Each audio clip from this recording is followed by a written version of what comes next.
Hello listeners, welcome back to the channel investor musings. आज हम बात करेंगे एचडीएफसी बैंक और एचडीएफसी के मर्जर की।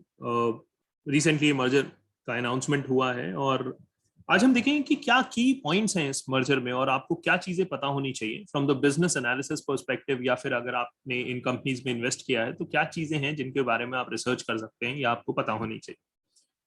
Now, before moving to this video, a quick disclaimer. I'm not a SEBI registered advisor. All the information provided by me are for educational information purpose only. हमारा sole purpose investor musings channel चलाने का है कि जो नए investors हैं या जो लोग इन्वेस्टिंग में इंटरेस्ट रखते हैं वो इन्वेस्टिंग के बारे में पढ़ें, और अगर हम एजुकेशन पर्सपेक्टिव से कुछ चीजें आपके साथ शेयर कर सकें तो उससे रिलेटेड हम वीडियोस यहाँ बनाते हैं। अगर आप चाहें तो यूट्यूब चैनल को सब्सक्राइब करें और you will get the first notification as soon as new video is uploaded. Now, talking about this merger, अगर हम इस merger की बात करें तो logic of merger अगर आप समझने की कोशिश करेंगे तो पहला बहुत important point जो कि हमारे दिमाग में आता है करंटली, वो है लो कॉस्ट ऑफ बोरोइंग्स।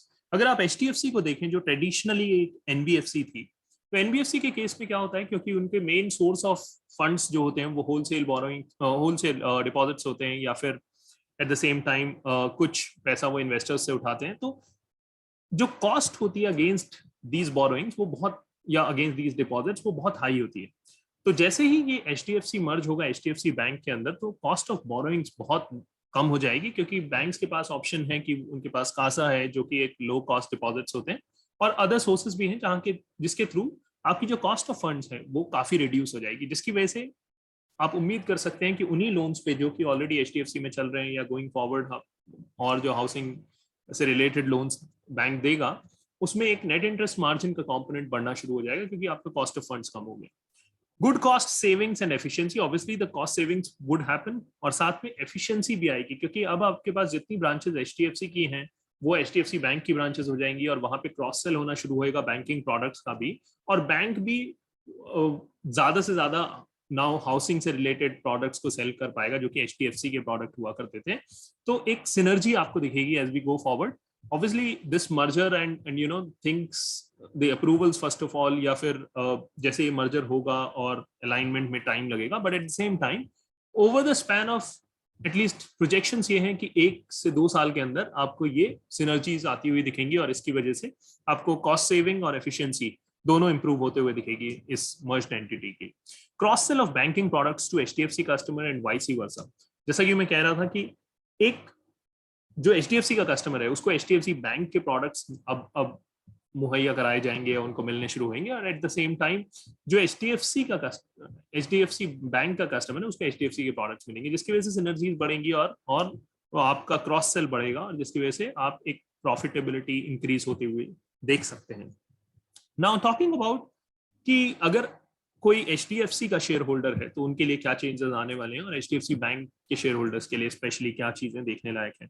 पहली चीज है 42 share of HDFC bank for 25 shares of HDFC. अगर आपके पास एचडीएफसी के शेयर है 25 शेयर के बदले आपको 42 share 42 shares of HDFC bank मिलेंगे।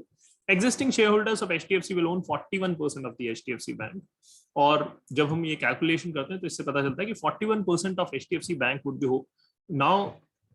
बी होल्ड बाय एचडीएफसी के जो शेयर होल्डर है उनके द्वारा। और एट द सेम टाइम अगर आप देखें तो बैंक में कोई भी प्रमोटर नहीं रहेगा, और इसका maximum part public share holding होगी ना। वैल्यूएशन वाइज एनालिस्ट्स की एक्सपेक्टेशन है कि करंटली बैंक का जो प्राइस टू बुक है वो 4.3 है। अगर आप नीचे इस स्क्रीनशॉट में देखें जो कि स्क्रीनर से लिया गया है, एचडीएफसी बैंक का जो प्राइस टू बुक है वो 4.3 के आसपास है करंटली, और ये एक्सपेक्टेशन है आफ्टर ये मर्जर हो जाता है and as we see the synergies opening up, तो ये शायद 5 से 6 के बीच में भी जा सकता है, जो कि इन golden days of HDFC bank कभी हम लोगों ने देखे थे, जब जब प्राइस टू बुक बहुत हाई हुआ करता था इस बैंक का, और सेकंड रन जो बैंक हुआ करता था वो काफी काफी कम हुआ करता था as compared to HDFC bank. तो वो चीज एक देखने को मिल सकती है। रिटर्न ऑन इक्विटी जो कि 16.47% है, शायद शुरू में थोड़ा थोड़ा दबाव जरूर आए, but at a longer term और अ मीडियम टर्म होराइजन ये भी देखा जा सकता है कि शायद रिटर्न ऑन इक्विटी भी बहुत अच्छे से इंप्रूव होती हुई दिखे।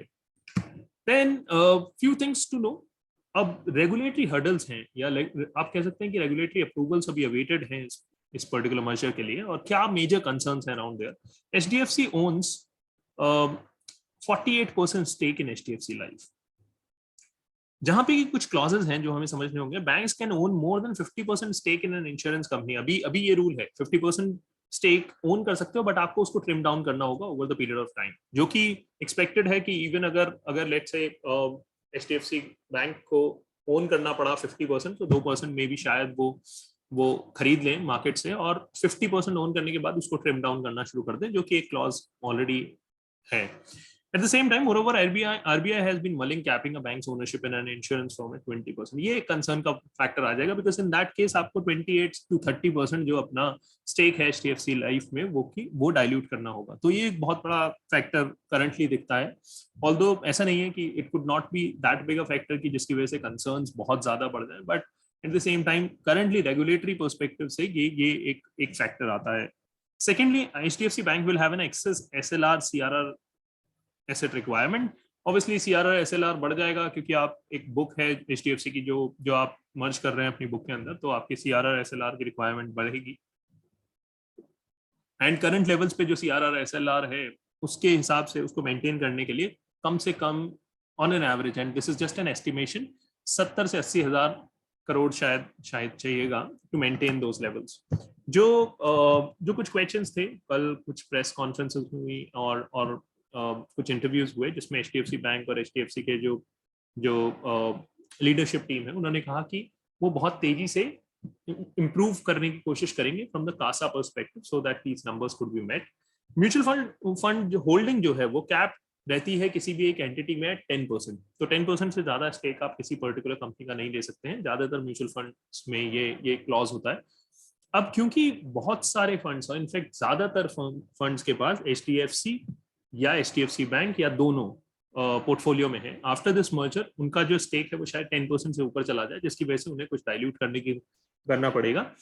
Now our reckoning is, and this could be wrong, but our reckoning is कि शायद इसकी वजह से एक स्पेस ओपन होगा जहां शायद एफपीआईज या एफआईआईज की तरफ से पैसा इस पर्टिकुलर स्टॉक में आ सके, जो इसका इतना ज्यादा इम्पैक्ट होता दिख नहीं रहा है, बिकॉज अगर वो 10% से ज्यादा वाला स्टेक बिकता भी है तो शायद foreign institutional foreign portfolio investors जो हैं वो आके वो पर्टिकुलर स्टेक लेना शुरू कर देंगे। सो ये 3 रेगुलेटरी हडल्स हैं अभी इस पर्टिकुलर मर्जर में, बट बहुत बड़ी हडल एज सच अभी दिखाई नहीं देती है, although it all depends upon the regulatory bodies.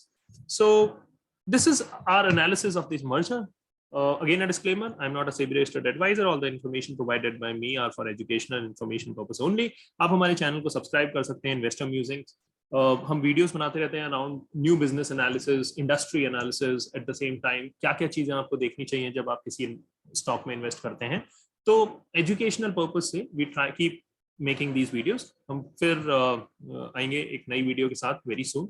Thank you for joining us today, and look forward to see you in the next video. Thank you.